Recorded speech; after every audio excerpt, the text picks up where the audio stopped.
श्री स्वयं सुकृतिनां भवने सुलक्ष्मी पापात्मनां कृतधियां हृदये सुबुद्धि श्रद्धा सतां कुलजन प्रभवस्य लज्जा तां त्वानतास्म परिपालय देवी विश्वम् देवी प्रपन्नार्तिहरे प्रसीद प्रसीद मातर्जगतोऽखिलस्य प्रसीद विश्वेश्वरि पाहि विश्वं त्वमीश्वरी देवी चराचर या देवी सर्वभूतेषु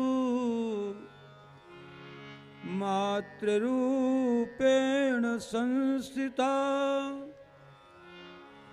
नमस्तस्यै नमस्तस्यै नमस्तस्यै नमो नमः।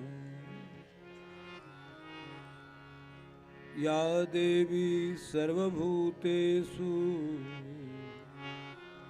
विद्यारूपेण संस्थिता नमस्तस्यै नमस्तस्यै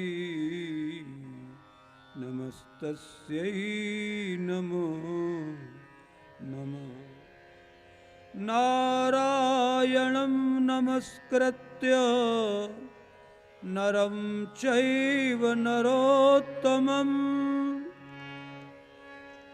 देवीं सरस्वतीं व्यासं ततो जयमुदीरये।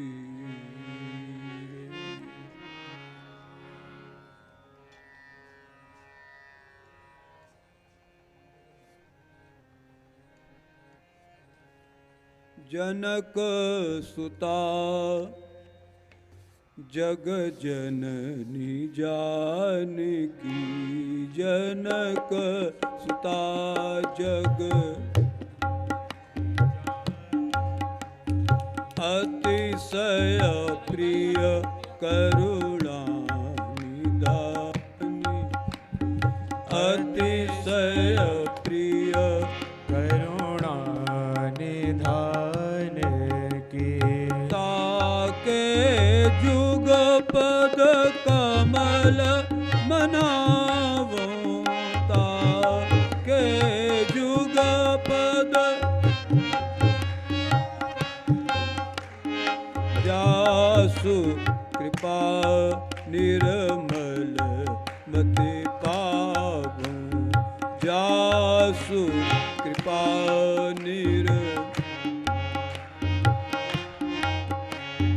श्री राम जय जय राम श्री राम जय राम जय जय गिरिवर राज किशोरी जय जय वर राज किशोरी जय जय गिरिवर राज किशोरी जय जय गिरिवर राज किशोरी जय महेश मुख चकोरी जय महेश मुख चंद चकोरी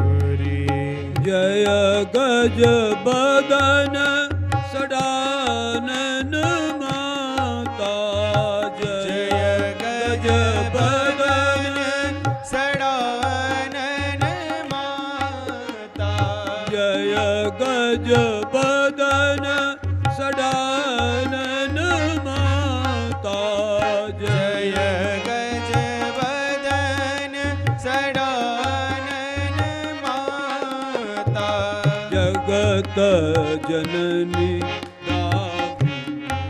दुति गाता जगत जननी दामिनी दुति गाता जगत जननी दामिनी दुति गाता जगत जननी दामिनी दुति गाता देवी पूज पद कमल तुम्हारे देवी पूज पद कमल तुम्हारे देवी पूज पद कमल तुम्हारे देवी पूज पद कमल तुम्हारे सुर नर मुनि सब सुर नर मुनि सब होय सुखारे नहीं तब आदि मध्य अवसाना नहीं तब आदि मध्य अवसाना नहीं तब आदि मध्य अवसाना नहीं तब आदि मध्य अवसाना अमित प्रभाव वेद नहीं जाना अमित प्रभाव वेद नहीं जाना श्री राम जय जय राम श्री राम जय जय राम श्री राम जय जय राम श्री राम राम जय राम जय राम सृष्टौ या सर्गरूपा जगदन विधौ पालनीया च रौद्री संहारे चापि यस्या जगदिदमखिलं क्रीडनं या पराख्या पश्यन्ति मध्यमाथो तदनु भगवती बैखरी वर्णरूपा सा अस्मद्वाचं प्रसन्ना विधिहरि गिरिशा राधितालंकरोतु।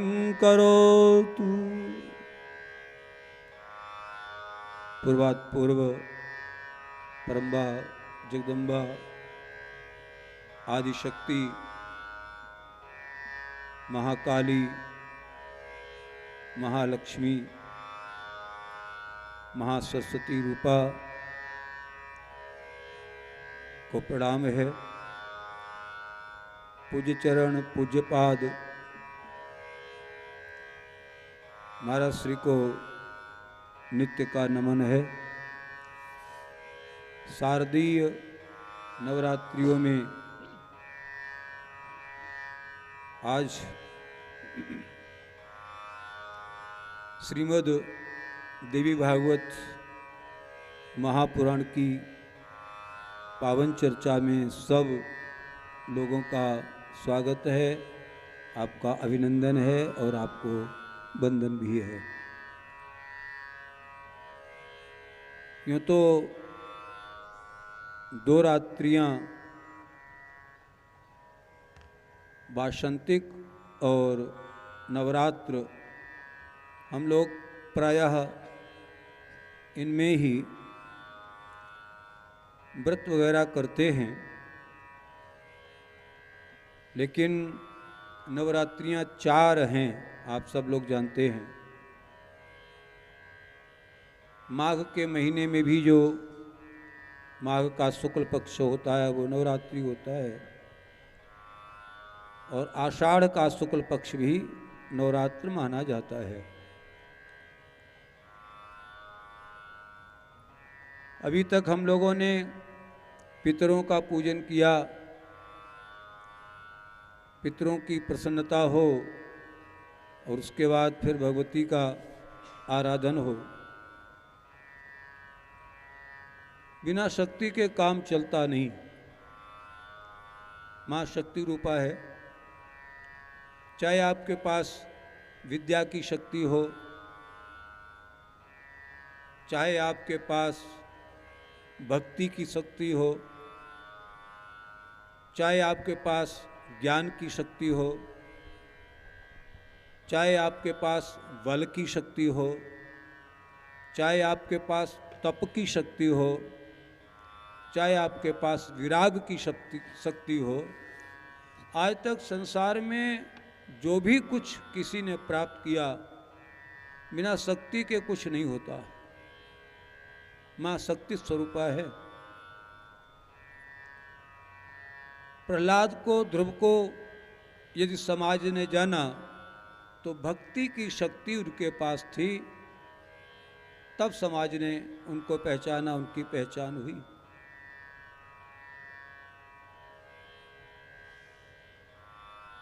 चाहे गुरुदेव की शक्ति हमारे पास हो, भगवान की शक्ति हमारे पास हो, हमारे ज्ञान की शक्ति हमारे पास हो, लेकिन शक्ति का होना परमावश्यक है।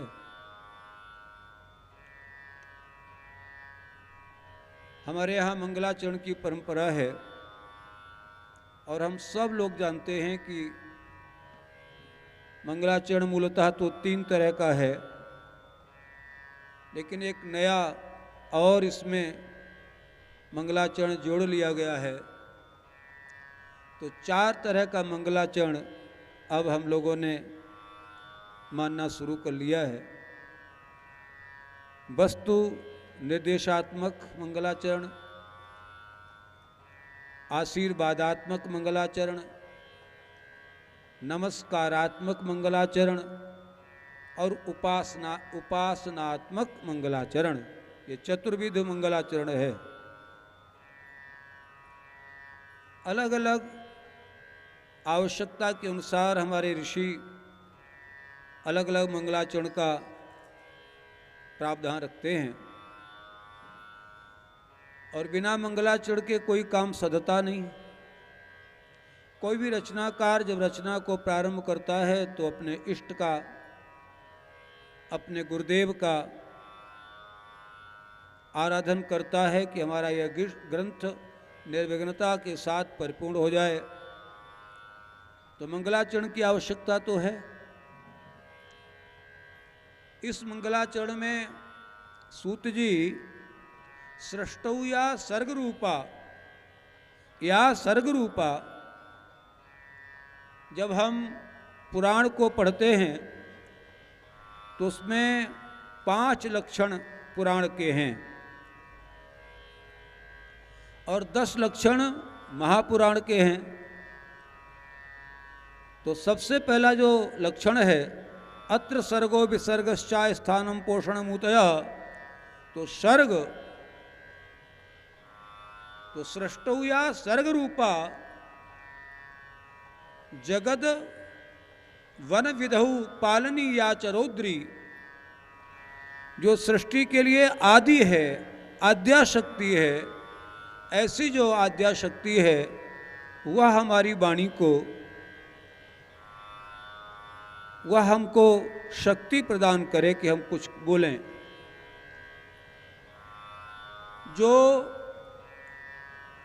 रचना करती है जो पालन करती है और जो संहार करती है। देवी भागवत में कहा कि उत्पत्ति के रूप में सारे संसार का जो सर्जन का काम करती है वो सृष्टि रूपा है, और रक्षा के रूप में जो पालन का काम करती है वो पालन कर्ता के रूप में है, और संहार के लिए जो रौद्र रूप में है। ऐसे जो पूरे विश्व प्रपंच को, जिसके लिए पूरा ये विश्व प्रपंच खेल की भांति है, क्रीड़ा की भांति है, ऐसी जो ये भगवती है, ऐसी जो माँ है, वो हमारी वाणी में ओज प्रदान करे। अब यहां पर इन्होंने ये कह दिया, पश्यन्ति मध्यमाथो तदनु भगवती वैखरी वर्ण रूपा। 4 तरह की वाणी है, हम लोगों ने पढ़ी है, इस पर ध्यान भी देना पड़ेगा। वैखरी क्या है, पश्यन्ति क्या है, परा क्या है। तो ये 4 प्रकार की जो वाणी है, उसमें जो सबसे प्रथम वाणी है, जिसको हम वैखरी के नाम से जानते हैं, वो वैखरी वाणी हम लोगों के लिए है। संसार के लोग, हम जो आपस में वार्तालाप करते हैं, उसमें जिसका प्रयोग होता है उसको हम वैखरी वाणी के नाम से जानते हैं। उसके बाद मध्यमा नाम की वाणी है। मध्यमा में शब्द का उच्चारण नहीं है, मध्यमा में तो संकेतों के माध्यम से, हाव भाव के माध्यम से लोग अपनी बात को प्रस्तुत कर दें, वह जो विधा है उसको मध्यमा विधा कहते हैं। तो पहली तो शब्द है, और दूसरी मध्यमा माने भाव से, भाव भंगिमा। लोग चेहरा देख करके समझ जाते हैं कि ये क्या कहना चाहते हैं। तो भावों के द्वारा, अंग प्रत्यंग के संचालन के द्वारा जो अभिव्यक्ति हो, उसको हम मध्यमा के नाम से जानते हैं। तीसरी जो पश्यन्ति नाम की वाणी है, ऋषियों की वो वाणी है।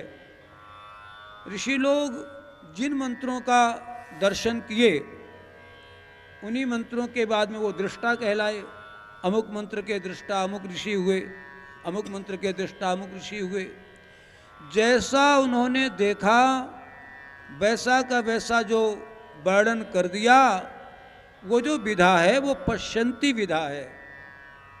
क्रिकेट का मैच देखते हैं ना हम लोग, तो कमेंटेटर जैसा देखता है वैसा बोलता जाता है, और कुछ करता ही नहीं।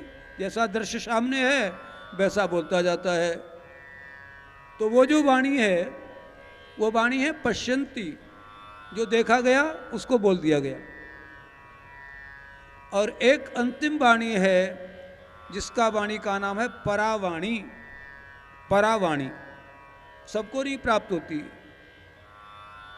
साधना के द्वारा, तप के द्वारा जब विचार शून्यता आ जाए, विचारों का आना जाना समाप्त हो जाए, हम निर्विचार हो जाएं। भाई ध्यान भी तो 2 तरह का होता है ना। एक ध्यान में हम ध्यान करते हैं किसी देव विशेष का, नख से लेकर के सिक तक का, एक अंग का क्रम से, तो वो एक परंपरा है। और एक ध्यान वो है जिसमें विचार शून्यता है, कुछ चिंतन करना ही नहीं, सब कुछ भुला देना। तो विचार शून्यता की जब पराकाष्ठा हो जाए, हम पूरी तरह से विचारों से शून्य हो जाएं, और ऐसी अवस्था में हमारे अंतःकरण में जिस शक्ति का प्रादुर्भाव हो जाए, और वह शक्ति जो बुलवाए वह हम बोलना प्रारंभ करें, इसका नाम है परावाणी। व्यास जी ने कहा कि हम कुछ बोलते थोड़ी हैं, हम तो ध्यान की अवस्था में रहते हैं। जो कुछ प्रेरणा होती है वह हम बोल देते हैं, उसको गणेश जी लिपिबद्ध कर देते हैं। मेरा अपना कोई चिंतन नहीं, मैंने कुछ भी चिंतन नहीं किया। क्योंकि जब एक श्लोक पर व्यास के शिष्यों ने प्रश्न चिन्ह लगाया, व्यास जी ने एक जगह लिखा, मात्रा स्वस्त्रा दुहित्रा वा न विविक्ता सनो भवेत, बलवान इंद्रिग्रामो विद्वान समपि कर सती। माँ के साथ, बेटी के साथ, बहन के साथ भी एक आसन पर अधिक समय तक नहीं बैठना चाहिए। यदि कोई बैठता है तो विद्वान भी भटक सकता है, विद्वान भी पतित हो सकता है। ऐसा जब श्लोक लिखा तो जैमिनी नाम के इनके शिष्य थे, उन्होंने कहा गुरुदेव ये श्लोक को हटा दो, ये श्लोक ठीक नहीं है। बोले क्यों? बोले आपने विद्वानों के ऊपर कीचड़ उछाल दिया, विद्वान समपि कर सती, विद्वान भी भटक सकता है। तो व्यास जी ने कहा भैया हम तो कुछ बोलते ही नहीं हैं, हमारी तो समाधि की भाषा है। ये लिखा हुआ भी होता है प्रत्येक अध्याय के अंत में। तो समाधिस्थ अवस्था में जो प्रेरणा होती है उस प्रेरणा को मैं बोल देता हूँ, गणेश जी लिख देते हैं, इसलिए मेरी वाणी है नहीं। ऐसी जो वाणी है उस वाणी को परावाणी कहते हैं। भगवान शंकर ने गोस्वामी तुलसी को स्वप्न दिया कि नहीं दिया? क्योंकि जब इन्होंने ग्रंथ का लिखना प्रारंभ किया तो जो कुछ लिखें दूसरे दिन देखें वो समाप्त हो जाए। अच्छा लिखना चाहते थे, श्लोकबद्ध कुछ लिखना चाहते थे, तो रात्रि में भगवान शंकर ने कहा कि भैया आप ऐसा कुछ लिखो जो जन सामान्य भी उसको समझ सके, लोक भाषा में कुछ लिखो, वही लोगों के काम आवेगा। और फिर भगवान शिव की जो प्रेरणा हुई और गोस्वामी जी ने लिखा, वही रामचरितमानस के नाम से जाना गया। तो 4 तरह की वाणी हमारे पास है। सबसे वाणी प्रथम जो वैखरी है, जिसमें हम लोग आदान प्रदान करते हैं अपने संवाद के द्वारा। दूसरी जो वाणी है उसको मध्यमा के नाम से जानते हैं, जिसमें अंगों के द्वारा, आँखों के द्वारा, हाव भाव के द्वारा हम अपनी बात को लोगों तक पहुँचाएं। और तीसरा ऋषि परंपरा में जो ऋषियों ने आँखों को बंद करके चिंतन किया और फिर जब कोई मंत्र ऋषि के सामने प्रकट हो गया और फिर ऋषि ने वह जो मंत्र देखा अपने सामने, उस मंत्र को जो लिपिबद्ध किया, वो जो विधा हुई, वह विधा हमारे यहाँ पश्यंती के रूप में जानी गई और परावाणी के रूप में अंतःकरण में बैठ करके जो प्रभु की प्रेरणा उससे जो लिखा गया उसको हम परावाणी के रूप में। अब ये जो व्यास की रचना है ये परावाणी रचना है। तो इन्होंने कहा पश्यंती मध्यमाथो तदनु भगवती वैखरी वर्ण रूपा। चाहे हम उसमा को वैखरी कहें, चाहे पश्यंती कहें, चाहे परा कहें, चाहे मध्यमा कहें, जो ये मेरी माँ चारों प्रकार की वाणियों को देने वाली है, ऐसी उस परम्बा जगदम्बा का हम ध्यान करते हैं, उसको हम प्रणाम करते हैं। और सा अस्मद्वाचम प्रसन्ना विधिहरि गिरिशा राधितालंकरोत। जो भगवान शंकर की आराध्या है, जो विष्णु की आराध्या है, जो ब्रह्मा की आराध्या है, ऐसी जो परम्बा जगदम्बा आद्य शक्ति है, वह शक्ति मेरे ऊपर भी कृपा करे। काली के रूप में जो भगवान शिव की आराध्या है, सरस्वती के रूप में जो ब्रह्मा की आराध्या है, लक्ष्मी के रूप में जो विष्णु की आराध्या है, जो त्रिगुणात्मिका जो शक्ति है, जो सतोगुण, तमोगुण और रजोगुण से परिपूर्ण है, ऐसी वो जो परम्बा जगदम्बा है, वह आज हमारी वाणी को अलंकृत करे, हमारी वाणी में ओज प्रदान करे, जिससे कि हम इस चर्चा को कह सुन पाएं। और द्वितीय श्लोक में फिर नमस्कार किया, नारायणं नमस्कृत्य नरं चैव नरोत्तमं देवीं सरस्वतीं व्यासं ततो जयम उदीरयेत। सूत जी कहते हैं, मैं भगवान नारायण को प्रणाम करता हूँ, नरों में जो श्रेष्ठ नरोत्तम हैं उनको प्रणाम करता हूँ, परम्बा जगदम्बा माँ दुर्गा को प्रणाम करता हूँ, माँ सरस्वती को प्रणाम करता हूँ और अपने गुरुदेव व्यास को प्रणाम करके अब मैं ग्रंथ का आरंभ करता हूँ। इन्होंने जब स्तुति कर ली तो ऋषियों ने प्रश्न किया। पहले की विधा ये होती थी कि जब हम कुछ सुनना चाहते थे तो निवेदन करते थे कि गुरुदेव ये कथा आप हमको सुना दो। अब ये परंपरा समाप्त हो गई। अब तो गुरुदेव के मन में आएगा वो कहेंगे। और मुश्किल इस बात की भी है कि शिष्य ने कहा गुरुदेव ये सुनाओ, और कदाचित गुरुदेव को तैयार न हुआ तो बदनामी और हो जाएगी। इसलिए बड़ा अच्छा हुआ, जो मन में आवे सो कहो। लेकिन ऋषियों ने यहाँ प्रश्न किया कि मैं जो सुनना चाहता हूँ मैं पहले आपको निवेदन कर दूँ। बोले बताओ क्या सुनना चाहते हो। तो इन्होंने कहा सर्व पापहरम पुण्यम विष्णोः चरितम अद्भुतम अवतार कथोपेतः अस्माभिर्भक्तिता श्रुतम।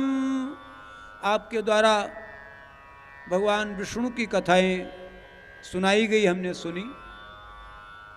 शिवस्य चरितम दिव्यम भस्म रुद्राक्ष योस्तथा। भगवान शिव के चरित्र आपने मुझे सुनाए, मैंने सुने। भस्म की महिमा आपने सुनाई, रुद्राक्ष कितने प्रकार के होते हैं उनकी महिमा आपने सुनाई, मैंने सुनी। सेतिहासंच महात्म्यम श्रुतम तव मुखाम्बुजात। आपके मुख कमल से हमने ये सारी की सारी कथाएं सुन ली हैं, लेकिन अब मैं जो सुनना चाहता हूँ वो मैं आपसे निवेदन करता हूँ। तो कहा क्या सुनना चाहते हो। अधुना श्रोतुमिच्छामः पावनात् पावनम परम भुक्ति मुक्ति प्रदम नृणाम अनायासेन सर्वशः। आप ऐसी कथा सुनाओ जो भुक्ति भी प्रदान करे और मुक्ति भी प्रदान करे, संसार के सुख भी मिले और मोक्ष भी मिले। अभी तो ये चर्चा होती थी कि सब छोड़ छाड़ करके वैराग्य ले लो तो कुछ प्राप्त हो पावेगा, लेकिन अब मैं ये चाहता हूँ कि संसार के भोग भी प्राप्त हों और बाद में मोक्ष की भी प्राप्ति हो, और अनायासेन सहज में ही बिना प्रयास के अनायासेन सर्वशः, अनायास ही ये सब चीज़ें प्रदान हों। ऐसी कोई कथा है तो अब आप मुझे सुनावें। और एक बात और कही, इन्होंने कहा तत तुम ब्रूहि महाभाग एन सिद्ध्यन्ति मानवाः कलौ अपि परम तत्तो न विदमः संशयच्छिदम्। कलयुग में सबसे जल्दी किसकी आराधना सफल होती है मुझे पता नहीं है, आप कृपा करके बताएं। ये संशय है। तत् तुम ब्रूहि महाभाग, इसलिए आप ही बताएंगे। एन सिद्ध्यन्ति मानवाः, मानवा एन सिद्ध्यन्ति, जिससे हमको सिद्धियों की प्राप्ति हो, ऐसी आप हमको कथा सुनावें। तो फिर इन्होंने ये कहा कि वही जो कलयुग है, आप सब जानते हैं इस बात को, कलऊ चंडी विनायकऊ, कलऊ चंडी विनायकऊ, दो लोगों की पूजा जल्दी फलित होती है। एक तो भगवती का आराधन करो और एक गणपति का आराधन करो। और बड़ा सौभाग्य है हम लोगों को कि हम सब तरह के पूजन कर रहे हैं, ये गुरुदेव की कृपा है। दक्षिण भारत में आप जाएंगे तो लोग केवल गणपति के उपासक मिलेंगे, वहाँ सब गाणपत्य हैं दक्षिण भारत में। पूर्वांचल में आप चले जाएं, आसाम में और पूर्व में बंगाल में, तो वहाँ सब लोग शाक्त हैं, शक्ति के उपासक, दुर्गा के, काली के। कलकत्ता में जाओ तो उपासना वही मिलेगी, आप गुवाहाटी में जाओ तो वही उपासना मिलेगी। तो पूर्वांचल में लोग केवल शक्ति की उपासना करते हैं। उत्तर में आप चले जाएं तो शैव मिलेंगे, केदारनाथ की जय हो, भगवान शिव की कृपा बनी रहे। पश्चिम में आप जाएं तो सूर्य की उपासना करने वाले लोग मिलेंगे, उनको सौरी कहा जाता है। और ये जो मध्य भारत है, इसमें विष्णु की उपासना करने वाले लोग मिलेंगे। 5 संप्रदाय हमारे यहाँ मुख्यतः हैं। एक गाणपत्य हैं जो गणेश को मानने वाले हैं, सूर्य को मानने वाले सौरी हैं,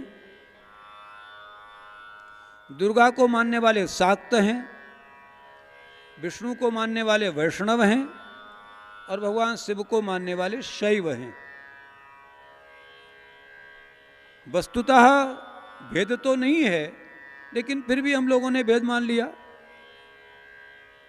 लेकिन ये जो कुछ इलाका है गंगा यमुना के बीच का, यहाँ हम लोग सबकी पूजा कर लेते हैं। नवरात्रियाँ चल रही हैं, हम देवी की उपासना में लग गए, और लगना भी चाहिए, क्योंकि 15 दिन तक बड़ा खाया पिया है, उटपटांग श्राद्ध होते रहे, कभी पूड़ी कभी खीर, कहीं कुछ खाया कहीं कुछ खाया।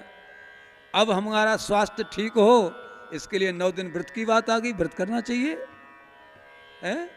पेट को भी तो ठीक रखना है। स्वास्थ्य वैज्ञानिक कारण यही है कि पितृपक्ष में हम लोगों का भोजन अस्त व्यस्त हो जाता है, और ये जो संधि की वेला है, जहाँ गर्मी जाने वाली है, सर्दी आने वाली है, तो ये तमाम रोग पैदा करती है।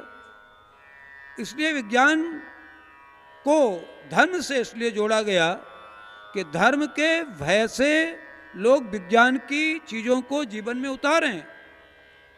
तो इस समय व्रत कर लोगे तो बैलेंस ठीक आ जाएगा, शरीर ठीक हो जाएगा। आगे नवरात्रियाँ आती हैं, वासंतिक होली का पर्व होता है ना, तो होली के पर्व के बाद क्या क्या खाना पीना उल्टा सीधा नहीं रहता है, दिन भर कुछ न कुछ लोग खाते रहते हैं। इसलिए होली के बाद फिर नवरात्रियाँ आती हैं कि तुम अपने को स्वस्थ रख सको, जो भी कुछ ज़्यादा खाया पिया है उसको बैलेंस कर सको। तो ये पितृपक्ष के बाद अपने को व्यवस्थित करने के लिए जो रात्रियां हैं, उनको नवरात्रि के नाम से हम लोग जानते हैं। जो देवी की उपासना करने वाले वो शाक्त हो गए, विष्णु के उपासना करने वाले वैष्णव हो गए, और भगवान शंकर की उपासना करने वाले शैव हो गए। अब हमारे शरीर में 5 तत्व हैं, पृथ्वी, जल, वायु, आकाश और तेज।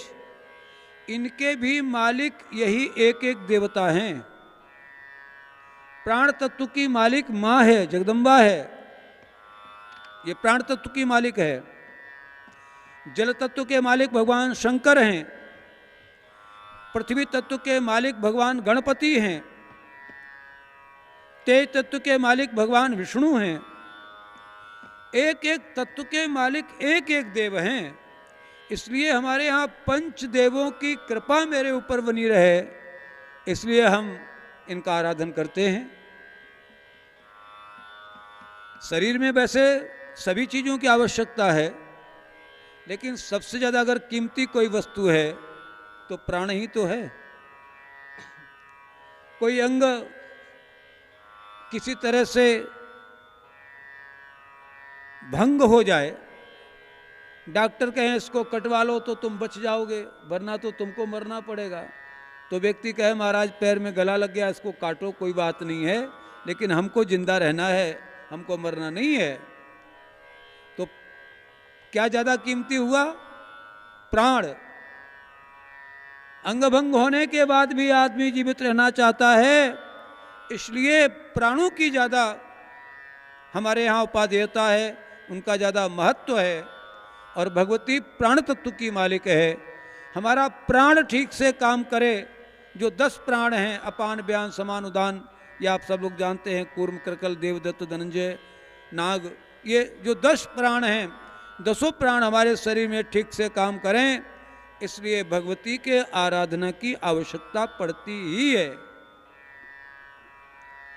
प्रथम दिन है, ग्रंथ तो बहुत बड़ा है ही, आप सब लोग जानते ही हैं। इसमें भी लगभग 18,000 श्लोक हैं, इसमें भी 12 स्कंद हैं, और 5 अध्याय में इसमें महात्म की कथा है। सूत जी ने कहा देखो भैया, तब तक इस शरीर में पाप रहता है, तब तक इस शरीर में कष्ट रहते हैं, जब तक हम भगवती का आराधन नहीं करते। तावत गर्जन्ति तीर्थानि पुराणानि व्रतानि च यावत् न श्रूयते सम्यग् देवी भागवतं नरैः। ये सारे तीर्थ, सारे पुराण सब एक ही गर्जना करते हैं कि जब तक हम देवी भागवत की कथा को ठीक से श्रवण नहीं कर लेते, तब तक तावत पापाटवीं नृणाम क्लेशा दादभ्रकंटकाः यावत् न परसु प्राप्तो देवी भागवता विदा। ये भवाटवी है, और भवाटवी को पार करने के लिए कुठार चाहिए। कोई जंगल है, जंगल से पार जाना है, कुल्हाड़ी होगी तो जंगल को काटो और निकल जाओ। तो भवाटवी में हम लोग भटक रहे हैं। इस भवाटवी से पार जाने के लिए ये देवी भागवत रूपी जो कथा है वो कुठार का काम करती है, वो कुल्हाड़ी का काम करती है। जैसे कुल्हाड़ी जंगल को काट देती है, ठीक वैसे ही ये जो भागवत की देवी भागवत जी की कथा है, ये हमारे पापों को काट करके हमको मुक्ति की ओर ले जाती है।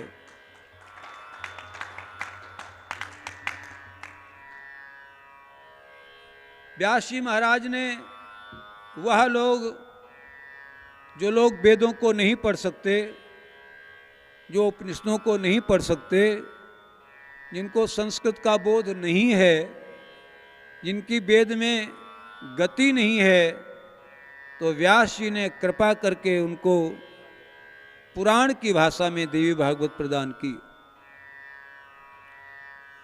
9 दिन का यह अनुष्ठान होता है, और 9 दिन का अनुष्ठान अगर कोई ठीक से संपन्न कर लेता है तो वह निश्चित रूप से अपने लक्ष्य को प्राप्त करने वाला होता है। मौका लगा तो आपको बताएंगे कि 18 तो महापुराण हैं, 18 पुराण हैं, और 18 उपपुराण हैं, और 18 ही व्यास हैं। इस देवी भागवत में इन सब का वर्णन ठीक से है, लेकिन इन सब में 18 पुराणां मध्ये सर्वोत्तमं परम देवी भागवतम नाम धर्म कामार्थ मोक्षदम। धर्म, अर्थ, काम और मोक्ष को प्रदान करने वाला यदि कोई पुराण है तो ये देवी भागवत महापुराण है। हम धार्मिक कैसे हों, हम अर्थ को कमाने वाले कैसे हों, हम काम को कैसे प्राप्त करें और हम मोक्ष को कैसे प्राप्त करें, इसके लिए देवी भागवत जी की कथा है। हम आजकल चर्चा तो करते हैं, हम बड़े धार्मिक हैं, बड़े धार्मिक हैं, लेकिन हम धार्मिक हैं नहीं, दिखावा है। धर्म की परिभाषा तो गोस्वामी जी ने बड़ी सरल भाषा में कर दी, आपको पता भी है।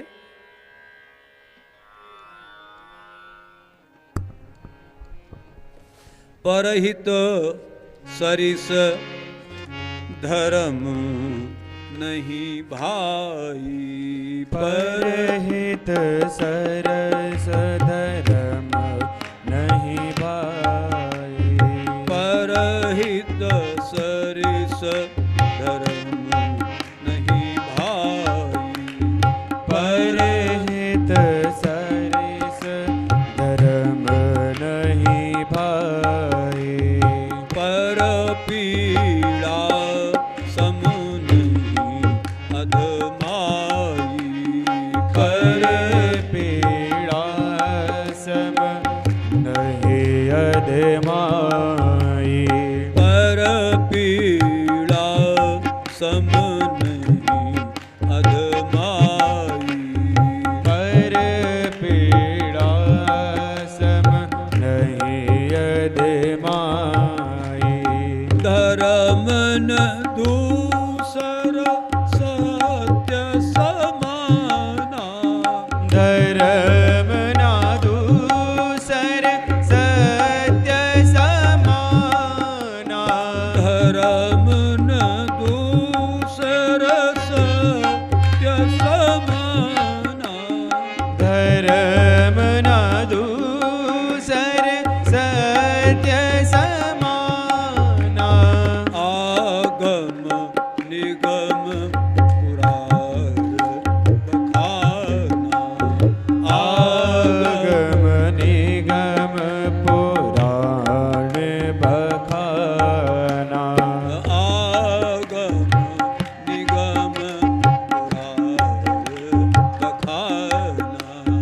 आगम निगम पुराण बखाना। तो सत्य के समान कोई धर्म नहीं और परहित के समान कोई धर्म नहीं। अथवा तो ये कहें वेद प्रणहितो धर्मा, वेद जिसको आदेश करता है वो धर्म है, उसके विपरीत अधर्म है। तो धर्म की प्राप्ति हो, अर्थ की प्राप्ति हो, काम की प्राप्ति हो और मोक्ष की प्राप्ति हो, इसके लिए ये देवी भागवत की कथा। लोगों को ये लगता है कि किसी को लाभ हुआ हो तो हम भी सुने, लाभ ना हुआ तो हम क्यों सुने। तो इन्होंने कहा क्या किसी को लाभ हुआ? बोले हाँ। बोले किनको लाभ हुआ? नवभिर दिवशैहि श्रीमद वेदव्यास मुखाम्बुजात त्रैलोक्य मातरम देवीं पूजयित्वा विधानता। जिस समय परीक्षित को दंश हुआ, शरीर पूर्ण हुआ, उसके बाद जनमेजय ने, उनके जो बेटे हैं, उन्होंने व्यास जी से कहा कि आप मुझे एक कथा सुनाओ जिससे मेरे पिताजी की मुक्ति हो जाए, कहीं उनकी अधोगति न हो जाए, इसलिए आप ये कथा मुझे सुनाओ। देवी भागवत के जो मुख्य वक्ता हैं वो व्यास हैं और मुख्य श्रोता जनमेजय हैं। जैसे भागवत के मुख्य वक्ता सुखदेव जी महाराज और श्रोता परीक्षित जी महाराज, वैसे ही देवी भागवत के मुख्य वक्ता व्यास जी महाराज और मुख्य श्रोता जन्मेजय। और सूत जी तो ही हैं, कोई कथा होती है तो सूत जी तो कथा करते ही हैं और शौनकादिक लोग कथा सुनते ही हैं। तीरथ बर नैमिष विख्याता, तीरथ बर नैमिष विख्याता, तीरथ बर नैमिष विख्याता, तीरथ बर नैमिष विख्याता, तीरथ बर नैमिष विख्याता, तीरथ बर नैमिष विख्याता, अति पुनीत साधक सिद्धिदाता, अति पुनीत साधक, अति पुनीत साधक सिद्धिदाता, अति पुनीत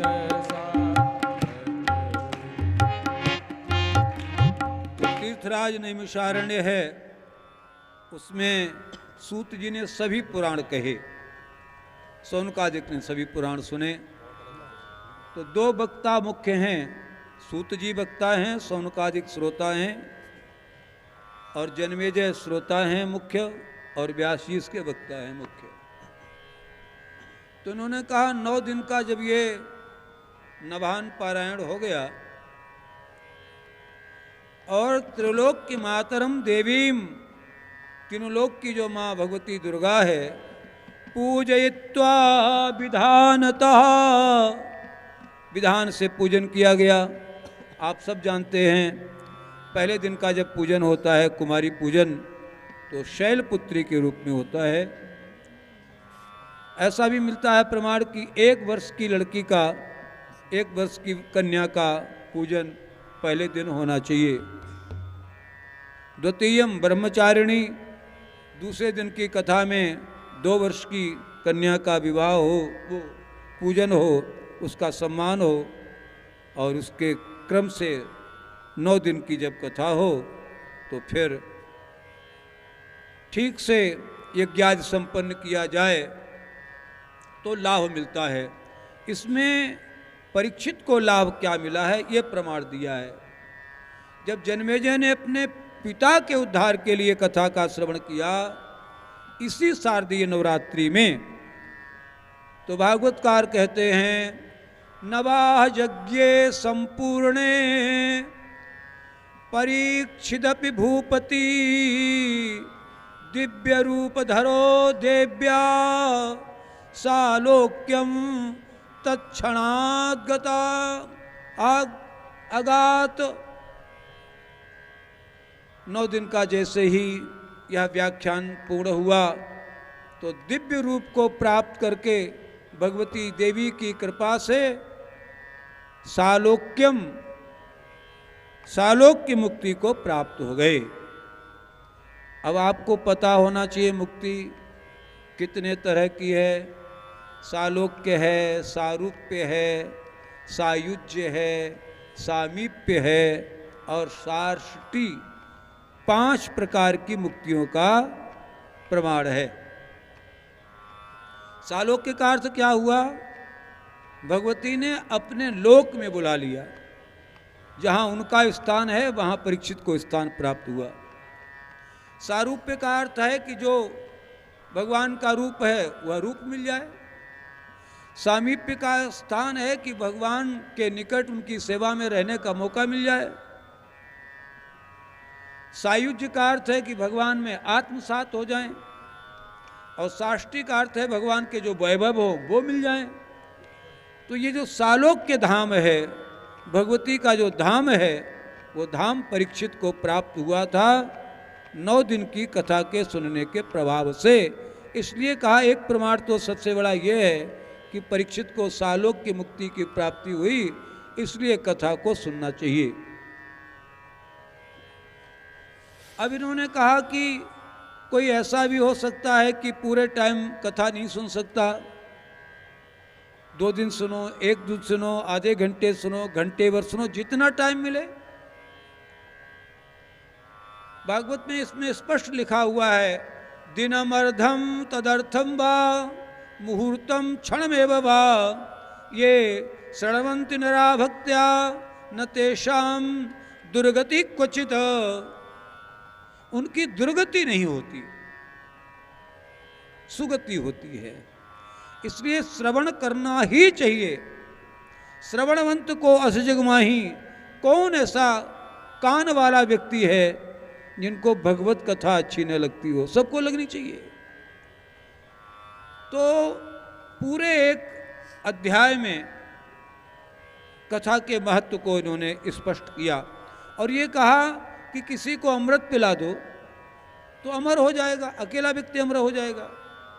लेकिन ये जो भगवती दुर्गा की कथा रूपी जो अमृत का पान करता है, वह तो अपने को नहीं, वो तो पूरे कुल परिवार को तरण तारण कर देता है।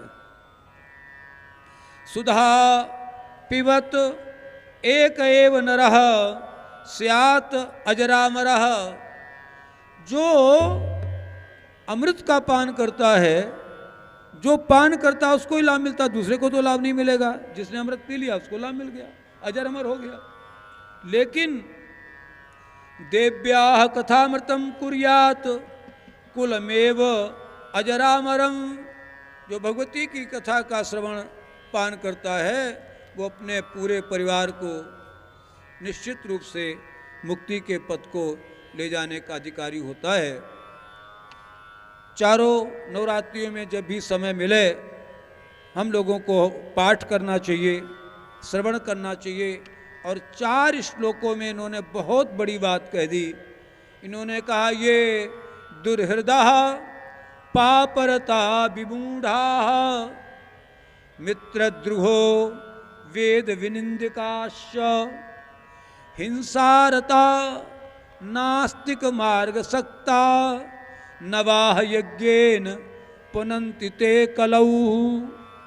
ये दुर्हृदः, जिनका हृदय बड़ा पापों से कलुषित है, पापरता, सदैव पाप में व्रत रहते हैं, विमूढ़ा, बड़े विमूढ़ हैं, मित्रद्रोहा, अपने मित्रों को भी नहीं छोड़ते, मित्रद्रोही हैं, वेद विनिंदकाश्च, वेदों की भी कभी निंदा की है, हिंसारता, हिंसा करना भी नहीं छोड़ पाए, नास्तिक मार्ग सक्ता, भगवान को मानते नहीं, नास्तिकता भरी पड़ी है।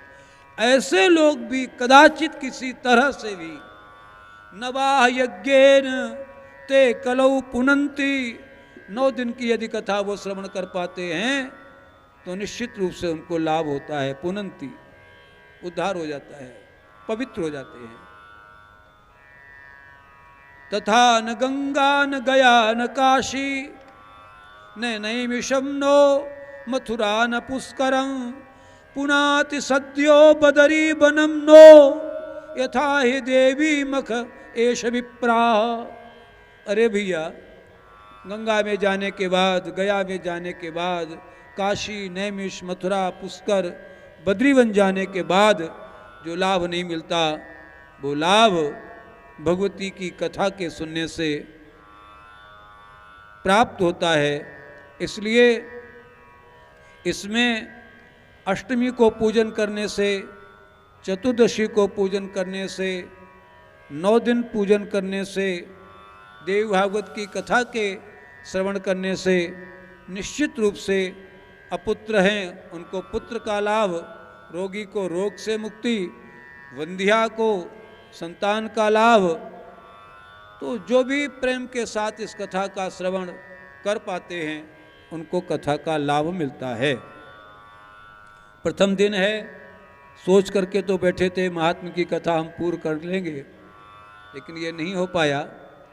कल हम जब आएंगे तो इस महात्म में सेमंतक मणि की कथा है और कैसे भगवान कृष्ण सेमंतक मणि को खोजने के लिए गए।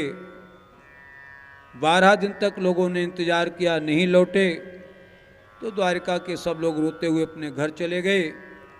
देवर्षि नारद आए और उन्होंने कहा कि भाई देवी भागवत की कथा और उसका यज्ञ करो तो तुम्हारे कृष्ण वापस आ जाएंगे, जहाँ भी फंसे हैं उनको विजयश्री मिलेगी। तो वसुदेव जी महाराज ने नवाहन यज्ञ किया और मणि को प्राप्त करके भगवान आए। यहाँ से हम कथा को प्रारंभ करेंगे, कल जैसे ही हम लोग आते हैं। तो आज हम कथा को यहीं विराम की स्थिति में ले चलें और 2 बार भगवान के नाम संकीर्तन के बाद इसको हम पूर्णता को प्रदान करें।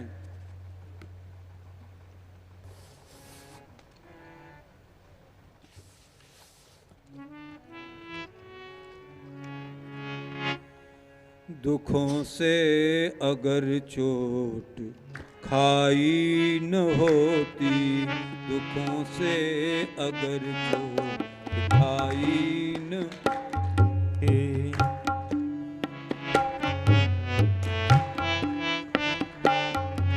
तो मैया तेरी याद आई न होती, तो मैया तेरी याद आई न होती।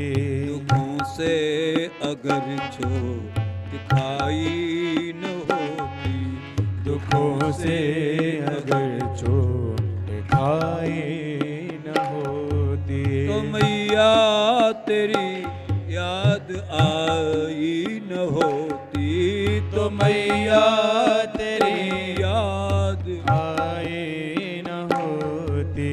दुखों से अगर चोट खाई न होती, दुखों से अगर चोट खाई न होती।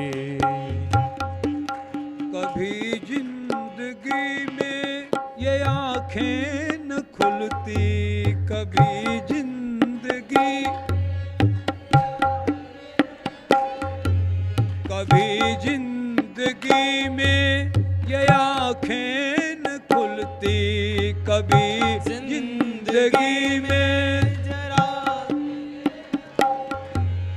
कभी जिंदगी में ये आँखें न खुलती, कभी जिंदगी में ये आँखें अगर रोशनी तुझ से पाई न होती, अगर रोशनी कुछ सिपाही न होती।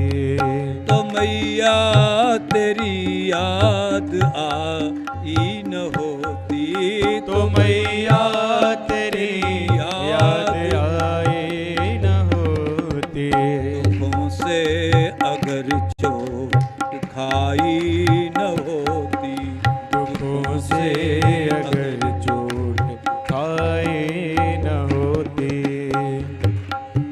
बनी तुमसे लाखों की हम जानते क्या, बनी तुमसे लाखों की हम जानते क्या।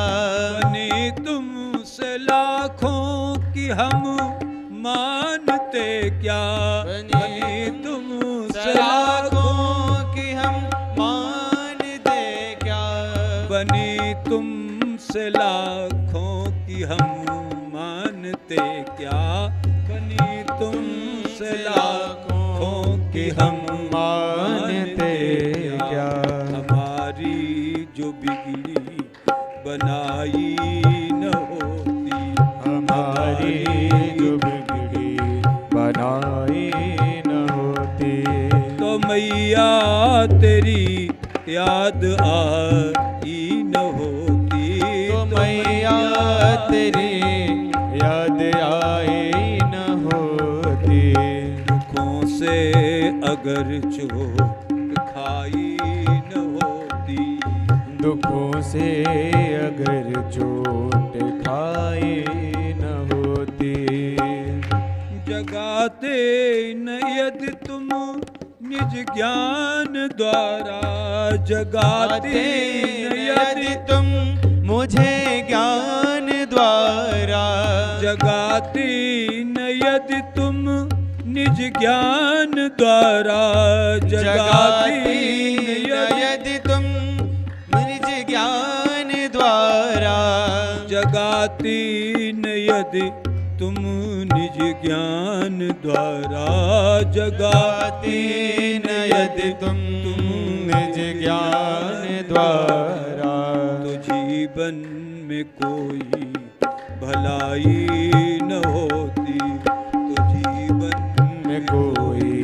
भलाई न होती, दुखों से अगर चोट आई न होती, दुखों से अगर चोट खाई न होती, कभी भी हमें चैन मिलती न जग में, कभी भी हमें चैन मिलती न जग में, कभी भी हमें चैन मिलती न जग में, कभी भी हमें चैन मिलती न जग में, कभी भी हमें चैन मिलती न जग में, कभी भी हमें चैन मिलती न जग में, तुम्ही ने जो चिंता मिटाई न होती, तुम्ही ने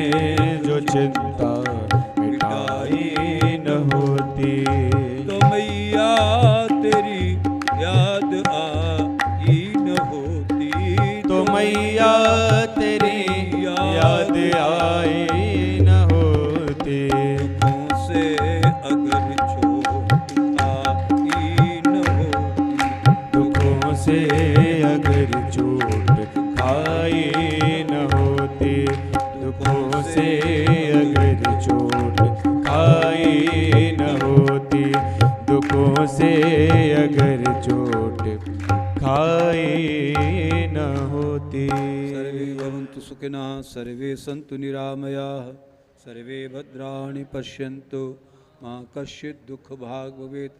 शान्तिः शान्तिः शान्तिः। ओम।